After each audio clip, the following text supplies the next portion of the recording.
Hi hello friends, എല്ലാ കൂട്ടുകാർക്കും പുതിയൊരു റിവ്യൂയിലേക്ക് സ്വാഗതം. അങ്ങനെ ഷാരി സത്യങ്ങളൊക്കെ ഏറെക്കുറെ മനസ്സിലാക്കിയിട്ടുണ്ട്. അങ്ങനെ ഷാരി ബാക്കി സത്യങ്ങൾ അറിയാൻ വേണ്ടി വീണ്ടും നമ്മുടെ നിഷയുടെയും അതുപോലെ തന്നെ നമ്മുടെ നിഷയുടെ അമ്മയുടെ അടുത്തൊക്കെ പോകണം. അപ്പോൾ അവരുടെ വീട്ടിലേക്ക് പോകുന്നുണ്ട്, സദാനന്ദൻ്റെ വീട്ടിലേക്ക് പോകുന്നുണ്ട്. അവിടെ പോകുന്ന ഷാരി ഒരുപാട് കാര്യങ്ങൾ ചോദിക്കുന്നുണ്ടെങ്കിലും അവരൊന്നും പറയുന്നില്ല. കാരണം അവരുടെ അടുത്ത് കിരണും കല്യാണിയും പറഞ്ഞിട്ടുണ്ടായിരുന്ന സത്യങ്ങളൊന്നും ഇപ്പം പറയാനായിട്ടില്ലെന്ന്.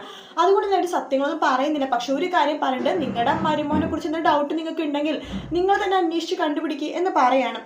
അങ്ങനെ നമ്മുടെ ഷാരി പിന്നീട് ചെയ്യുന്നത് മനോഹറിന്റെ കൂട്ടുകാരൻ സനിലുണ്ടല്ലോ, അയാളെ പോയിട്ട് കാര്യങ്ങൾ അന്വേഷിക്കുക എന്നുള്ളതാണ്.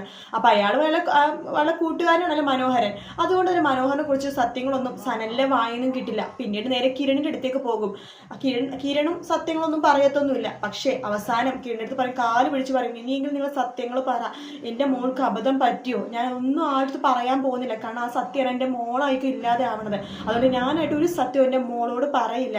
നിങ്ങൾ ദൈവത്തെ ഓർത്ത് എന്താ സത്യം വെച്ചാൽ എന്നോടെങ്കിലും പറ. കാരണം എനിക്കിപ്പോൾ ഏറെക്കുറെ സത്യങ്ങളൊക്കെ മനസ്സിലായി. അതൊന്നും ഓക്കെ ആണ് എന്ന് നിങ്ങളുടെ വായിന്ന് അറിഞ്ഞാൽ ഞാൻ പിന്നെ ഒരു തെളിവിന് വേണ്ടിയിട്ട് പോവില്ല. കാരണം നിങ്ങൾ സത്യം മാത്രമേ പറയുള്ളൂ എന്ന് എനിക്ക് നന്നായിട്ട് അറിയാം.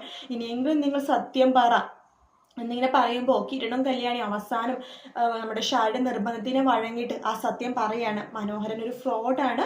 നിങ്ങളുടെ മകളെ മാത്രമല്ല, ഒരുപാട് പെമ്പിളരെ കല്യാണം കഴിച്ചിട്ടുണ്ട്. അവസാനം കല്യാണം കഴിച്ചത് നിഷേനെയാണ് എന്നുള്ള സത്യം മാത്രം, ഒരുപാട് കുട്ടികളും മനോഹരൻ ഉണ്ടെന്നുള്ള സത്യമൊക്കെ പറയുമ്പോൾ ഷാരി ആകെ തകർന്നു പോകുകയാണ്. അങ്ങനെ തകർന്നു പോണ ഷാരി നമ്മുടെ രാഹുലിനേക്കാളും ഒരുപാട് ദേഷ്യമാണ് മനോഹറിനോട് തോന്നുന്നത്. പക്ഷേ സരിവിനോട് സത്യങ്ങളൊന്നും പറയാൻ പറ്റില്ലല്ലോ. അങ്ങനെ സരിവ് ഇല്ലാത്ത സമയത്ത് മനോഹരനെ അടിച്ചൊതുക്കാൻ പോകുന്ന ഭാഗങ്ങളാണ് ഇനി കാണാൻ പോണത്. ഷാരി തന്നെ പറയും, എൻ്റെ മോൾ അറിയാതെ നീ മര്യാദക്കിടുന്ന സ്ഥലം വിട്ടോന്ന് പറയും. പക്ഷെ മനോഹർ സ്ഥലം വിടില്ല. അപ്പോഴും മനോഹർ പൈസ കിട്ടാണ്ട് സ്ഥലം വിടില്ല എന്ന് പറഞ്ഞിട്ട് ഒറ്റ വാശിയിൽ നിൽക്കും കേട്ടോ. എന്തായാലും ഷാരി തന്നെ മനോഹരൻ ഒരുപാട് അടിക്കുന്ന ഭാഗങ്ങളൊക്കെ നമുക്ക് കാണാൻ സാധിക്കും.